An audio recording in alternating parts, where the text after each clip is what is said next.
దేని గొప్ప దానిదే. తెనాలి రామకృష్ణ కథ. ఒకనాడు రామకృష్ణుడు తాను రచిస్తున్న పాండురంగ మహత్యం కావ్యం తాళపత్రాల కట్టని చంకలో పెట్టుకుని హడావిడిగా రాజభవనానికి వెళ్తున్నాడు.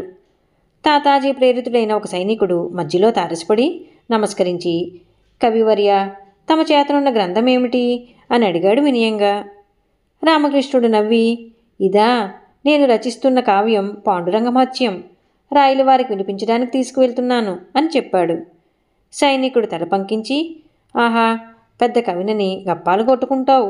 విజయనగరంలోని విరూపాక్షుడి మహత్యాన్ని రచించకుండా ఎక్కడో మహారాష్ట్రలోని పాండురంగడి మీద కావ్యం రాశావు. నువ్వేం కవివయ్యా అని పరిహసించాడు. ఆ మాటలకి చుట్టుపక్కల ఉన్న వారంతా గొల్లని నవ్వారు. రామకృష్ణుడు ఏమాత్రమూ తొణక్కుండా, బాబు, నీ చేతిలో ఉన్న కత్తిని చూస్తూ ఉంటే పౌరుషంతో ఛాతి ఉప్పొంగుతోంది. నిన్ను చూస్తూ ఉంటే కత్తిసాములో గటికుడు అనిపిస్తోంది. ఇంత పెద్ద పొడివాటి కత్తి పట్టుకు తిరుగుతున్నావు. అలంకారం కోసమా అని అడిగాడు. సైనికుడు గర్వంగా మీసం వెలివేస్తూ, అలంకారం కోసం కాదు, ఇప్పటికే ఈ కత్తితో 10 తలకాయలు నరికాను తెలుసా అన్నాడు. రామకృష్ణుడు నవ్వి, ఆహా, కత్తి పనిలో నువ్వు మనగాడివన్నమాట.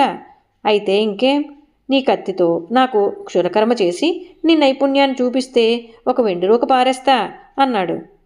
సైనికుడికి కోపం ముంచుకొచ్చి, క్షురకుడు కత్తికి నా కత్తికి పోలిక, అది తలలు కొరుకుతుంది, ఇది తలలు తరుగుతుంది, తెలుసుకో అన్నాడు. రామకృష్ణుడు తల పంకించి, ఏదైనా కొరకడమే కదా, అయినా తల కొరకడానికి పనికిరాని ఈ కత్తి చేతపట్టుకు తిరుగుతున్నావు, నువ్వేం సైనికుడివయ్యా అని ఎగతాళి చేశాడు. చుట్టూ ఉన్న అందరూ గొల్లుని నవ్వారు. సైనికుడికి తన తప్పు తెలిసొచ్చి లంపలు వేసుకుంటూ, చెప్పుడు మాటలు విని తమని అవమానించాను, నన్ను క్షమించండి అని వేడుకున్నాడు. రామకృష్ణుడు నవ్వి, పాండురంగడు పాండురంగడే, విరూపాక్షుడు విరూపాక్షుడే, ఎవరి గొప్ప వారిదే.